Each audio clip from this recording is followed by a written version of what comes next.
Lors de la séquence précédente, nous avons parlé des compétences du XXIe siècle, de leur importance et de l'urgence de les intégrer dans nos scénarios pédagogiques. Nous avons décidé de se focaliser sur deux compétences jugées fondamentales, l'esprit critique et le travail collaboratif. Cette séquence traite la première compétence retenue, à savoir l'esprit critique. Savez-vous que l'esprit critique est l'une des qualités les plus recherchées que l'employeur cherche dans les candidats à l'emploi? Les employeurs énumèrent cette compétence en tant que qualification d'emploi. Quel que soit le poste pour lequel vous postulez, les compétences en réflexion critique seront un atout à la demande. De ce fait, l'esprit critique est une compétence fondamentale à développer chez les apprenants dès leur jeune âge. Il est temps que l'école soit en harmonie avec les exigences du futur. Avoir un esprit critique, c'est quoi en fait? La réflexion critique implique l'évaluation de sources telles que les données, les faits, les phénomènes observables et les résultats de la recherche. Les bons penseurs critiques peuvent tirer des conclusions raisonnables à partir d'un ensemble d'informations et discriminer entre des détails utiles et moins utiles pour résoudre un problème ou prendre une décision. Les personnes dotées d'esprit critique peuvent présenter des raisons cohérentes pour adopter des attitudes rationnelles et souvent bien adaptées aux situations auxquelles ces personnes sont confrontées. Quelles compétences à acquérir pour réussir à favoriser l'esprit critique? La compétence de base est l'analyse. En effet, elle se réfère à la capacité d'examiner une information, un fait, puis de pouvoir comprendre ce que cela signifie ou ce qu'il représente. Cette compétence est si importante dans un monde où le flux d'informations de différentes sources, médias, réseaux sociaux, Internet, etc., s'accroît de plus en plus et s'en trouve perplexe pour juger la véracité des contenus injectés. On passe après à la clarification. C'est la capacité non seulement de réaffirmer l'information, mais de l'indiquer de manière compréhensible. C'est la capacité aussi de reformuler l'idée autrement tout en gardant intact le sens. Une autre compétence aussi importante que les précédentes est l'évaluation. En effet, les compétences d'évaluation sont liées à l'évaluation ou au jugement de la validité d'une idée. S'auto-évaluer et rectifier le tir en cas de besoin. Vient ensuite l'inférence. Cela se rapporte à la capacité de tirer des conclusions en fonction de l'information que l'on donne. Ça demande un raisonnement logique et cartésien. Toutes ces compétences nous mènent à une autre compétence aussi importante et qui a été déjà considérée par l'ensemble des compétences du XXIe siècle, la résolution de problèmes. Elle consiste à analyser un problème, de générer une solution et de la mettre en œuvre et enfin évaluer sa pertinence. Toute cette combinaison de compétences ne pourrait être efficace si on oublie une compétence primordiale, qui est l'objectivité. Être objectif signifie que vous évaluez une idée de manière équitable, sans biais. Toutes ces compétences devraient être considérées à l'école. Activités, applications, notions à transmettre, etc. Tout devrait tourner autour du développement de l'esprit critique, condition nécessaire pour une société saine et constructive. La séquence 2 touche à sa fin. Je vous laisse visualiser cette vidéo qui donnera des informations complémentaires à celles déjà présentées afin d'approfondir le sujet. Mes respects et mes encouragements.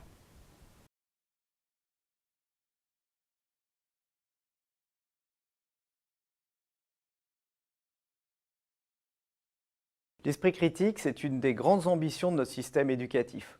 On cherche à le promouvoir, on cherche à le développer, toujours. L'esprit critique, c'est pas quelque chose que l'on posséderait définitivement pour tous les domaines. C'est plutôt une attitude, une manière de procéder, une manière de voir et une dynamique. Chacun d'entre nous essaye d'avoir le plus d'esprit critique possible sur un domaine qui soit le plus possible. Si on devait définir l'esprit critique, et effectivement on doit s'en faire une idée pour arriver à le promouvoir parmi nos élèves, on pourrait le définir par un ensemble d'attitudes et par un ensemble de procédés, d'habitudes que l'on prend dans notre aborder les choses. La première de ces attitudes, peut-être une des plus importantes en tout cas, c'est la curiosité. L'esprit critique, c'est quelque chose qui cherche à connaître. Le mot critique peut parfois donner l'impression que l'esprit critique, c'est quelque chose de négatif. Mais par exemple, en histoire, critiquer un document, c'est pas le disqualifier, c'est chercher l'intérêt qu'il a et ce qu'il peut nous apprendre d'intéressant et ce qu'il peut nous apprendre avec un certain degré de certitude. Donc la curiosité, le fait de chercher à comprendre le monde qui nous entoure, à connaître, c'est quelque chose de déterminant. Cette curiosité doit aller de pair avec une certaine lucidité, c'est-à-dire qu'il faut avoir tout à fait conscience de ce qu'on sait et de ce qu'on ne sait pas. Pour avoir de l'esprit critique dans un domaine, eh bien, il faut avoir un certain nombre de connaissances sur ce domaine. Quelqu'un qui ne sait pas comment fonctionne un moteur à explosion et n'aura jamais, par exemple, d'esprit critique en mécanique automobile. Il sera obligé de croire tout ce qu'un spécialiste lui dit sans se poser aucune question. S'il veut avoir cet esprit critique, il devra se former. Donc savoir ce qu'on sait, savoir ce qu'on ne sait pas, c'est quelque chose de très très important.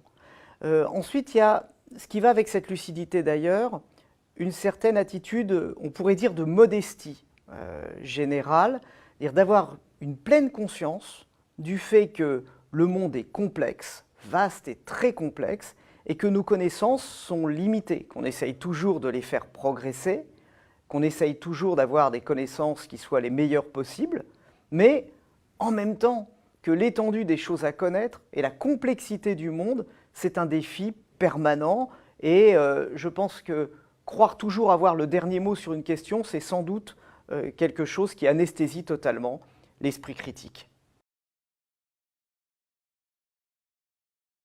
L'esprit critique suppose deux choses qui doivent se compléter, c'est l'autonomie et c'est l'écoute.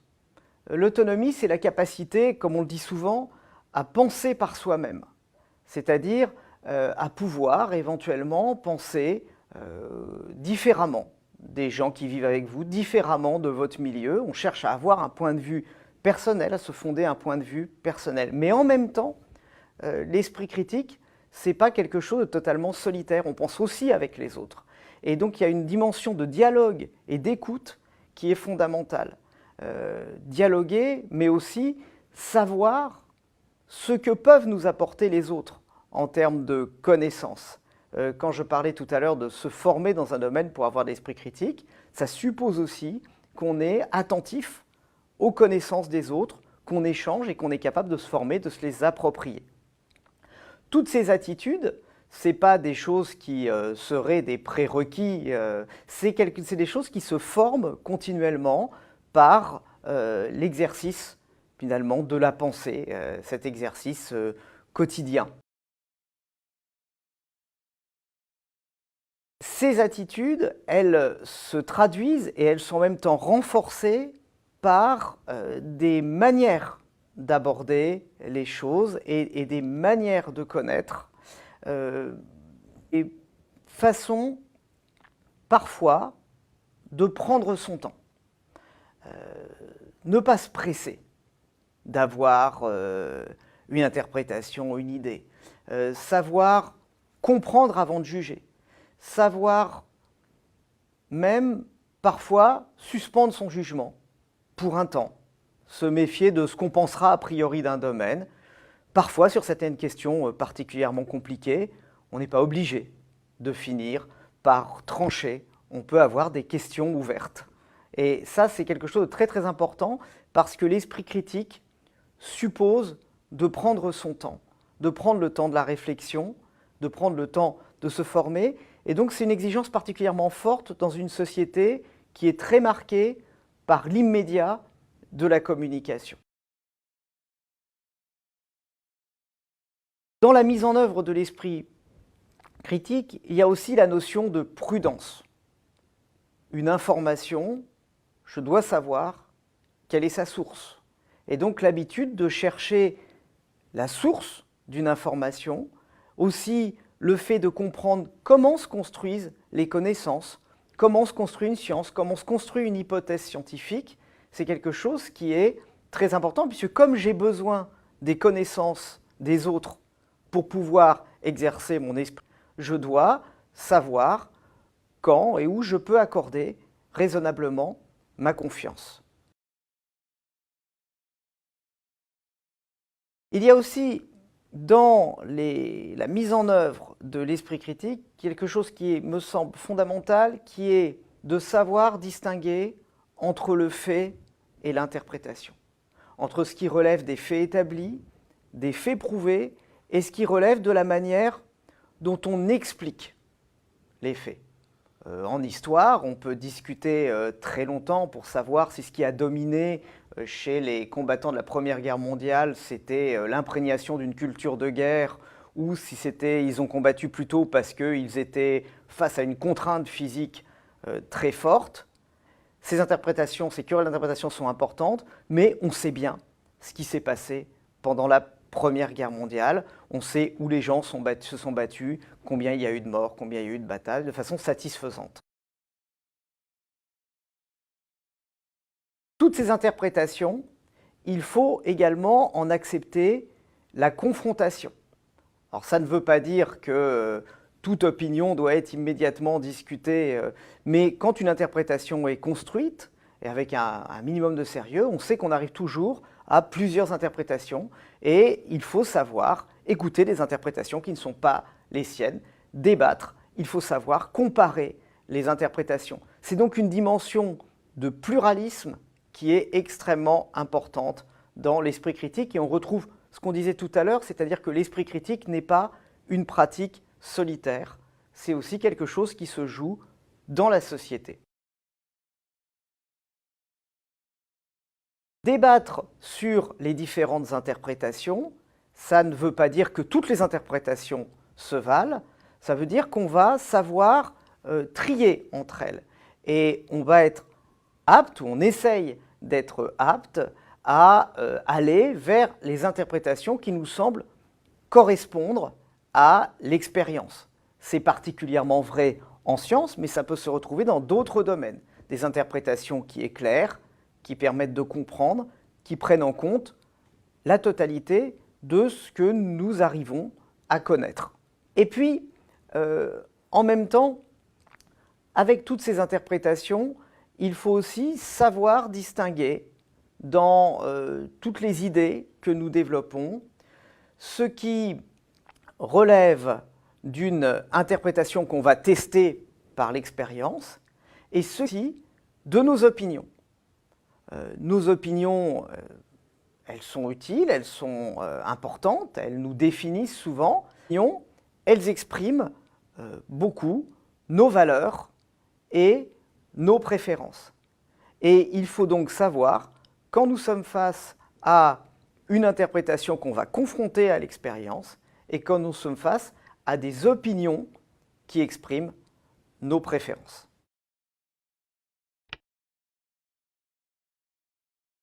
Merci pour votre attention et bon courage.